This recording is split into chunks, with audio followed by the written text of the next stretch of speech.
여러분, 뉴스 틀면 맨날 나오는 얘기 있죠? 코스피가 올랐다, 나스닥이 내렸다. 이게 도대체 무슨 소리인지 오늘 제가 아주 쉽고 명확하게 설명해 드릴게요. 네, 바로 이 질문. 맨날 듣는 코스피 상승, 나스닥 하락. 아니, 그래서 그게 나랑 무슨 상관인데 싶으셨죠? 오늘 그 궁금증 시원하게 풀어봅시다. 자, 그럼 가장 기본으로 돌아가 보죠. 주식을 산다는 거, 이게 도대체 무슨 뜻일까요? 그냥 뭐 숫자 오르내리는 그런 게임 같아 보이지만요. 사실 그 속을 들여다보면 훨씬 더 재밌는 이야기가 숨어 있습니다. 주식의 핵심은요, 딱 하나예요. 바로 회사의 소유권 일부라는 거. 오, 말이 좀 어렵나요?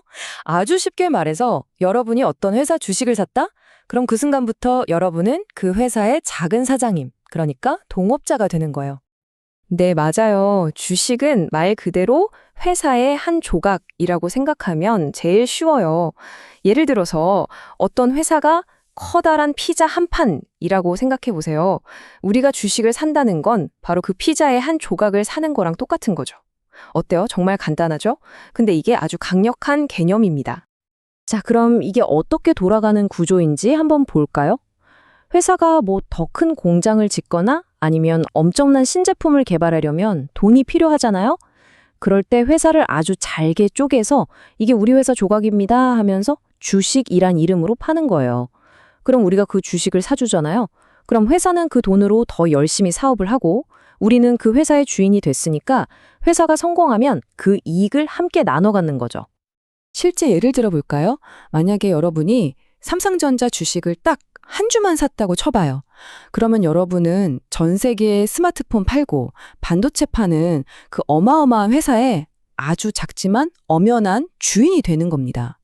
와, 생각만 해도 뭔가 좀 대단하지 않아요? 자, 좋습니다. 이제 주식이 회사의 조각이라는 건 확실히 아셨죠? 그럼 이제부터 뉴스에서 제일 많이 들리는 코스피랑 나스닥, 이 둘이 도대체 뭔지, 뭐가 다른지 한번 제대로 비교해 볼게요. 이게 그냥 뭐 한국 시장, 미국 시장 이런 단순한 차이가 아니거든요. 이 두 시장은요, 성격이 완전히 달라요. 먼저 코스피는 우리나라 대표 선수들, 그러니까 제조업 대기업들이 모여있는 곳이라고 보면 돼요. 그래서 전 세계 경제가 으쌰으쌰 살아날 때 같이 힘을 받는 경향이 있죠.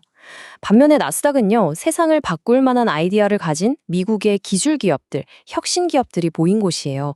그래서 보통 금리가 낮아서 시중에 돈이 막 풀릴 때 그 돈들이 이런 미래 성장성에 투자되면서 더 힘을 받는 편입니다. 어떤 회사들이 있는지 딱 보면 느낌이 확 올 거예요. 자, 코스피에는 우리한테 너무 익숙한 삼성전자, 현대차, LG화학 같은 굵직한 기업들이 딱 버티고 있고요.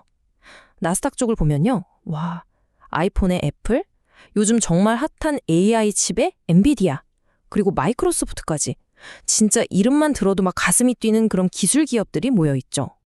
자, 그럼 이제 아마 가장 궁금해하실 질문으로 넘어가 볼게요. 아니, 도대체 이 주식 가격이라는 건 왜 이렇게 매일 정신없이 오르고 내리고 난리일까요? 여기에는요, 주가를 움직이는 두 개의 아주 중요한 힘이 작용하고 있습니다.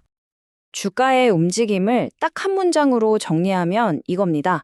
단기적으로는 사람들의 마음, 즉 심리가 가격을 움직이고 길게 보면 결국 회사의 성적표, 바로 실적이 가격을 움직인다. 이거 정말 중요한 말이에요. 네, 바로 이 두 개의 엔진이 주가를 막 밀고 당기는 거예요. 첫 번째는 기업 실적이라는 아주 묵직하고 꾸준한 장기 엔진이에요. 회사가 막 혁신적인 제품 내놓고 돈을 잘 벌어요. 그럼 주가는 길게 봤을 때 당연히 오를 수밖에 없겠죠? 그리고 또 다른 하나는 투자자 심리라는 아주 변덕스러운 단기 엔진입니다. 좋은 뉴스 하나 터지면 와 하고 사람들이 몰렸다가 안 좋은 소식 들리면 어이쿠 하고 도망가고 이렇게 단기적인 가격은 사람들의 감정에 따라서 파도처럼 출렁이는 거죠. 자, 이제 기본적인 원리는 다 이해하셨을 거예요. 그럼 이런 생각이 드시죠? 아, 알겠는데 그래서 이렇게 복잡해 보이는 주식시장, 처음 시작하려면 도대체 어떻게 해야 하지? 가장 쉽고 현명한 첫걸음은 뭘까요? 네, 맞아요. 아니, 이 세상에 회사가 얼마나 많아요. 그 수많은 회사들 중에서 앞으로 10년, 20년 쭉쭉 성장할 보석 같은 회사를 딱 하나 골라내는 거. 이거 전문가들도 진짜 어려워하는 일이거든요. 그럼 우리 같은 초보자는 어떻게 시작해야 할까요? 정답은요, 생각보다 아주 간단합니다. 잘 나가는 나무 하나를 고르려고 애쓰지 말고요. 그냥 숲 전체를 사버리는 거예요. 네, 바로 시장 전체에 투자하는 겁니다. 그게 어떻게 가능하냐고요? 바로 ETF라는 걸 활용하는 건데요. 상장 지수 펀드라고 해요. 예를 들어서 코스피 200 ETF라는 걸 하나 사면 우리나라 대표 기업 200개를 한 번에 조금씩 사는 효과가 나는 거예요. 또 QQQ라는 걸 사면 나스닥의 대표 기술 기업 100개에 자동으로 나눠서 투자하게 되는 거죠. 어때요? 한 회사가 좀 부진하더라도 다른 회사들이 잘해주니까 위험도 줄어들고 시장 전체가 성장하는 흐름에 자연스럽게 올라탈 수 있는 아주 똑똑한 방법이죠. 그리고 투자를 시작하신다면 이 말은 정말 꼭 기억해 두세요. 언제 사서 언제 팔까? 이 타이밍을 맞추려고 애쓰는 것보다 그냥 꾸준히 시장 안에 머물러 있는 시간이 훨씬 더 중요합니다.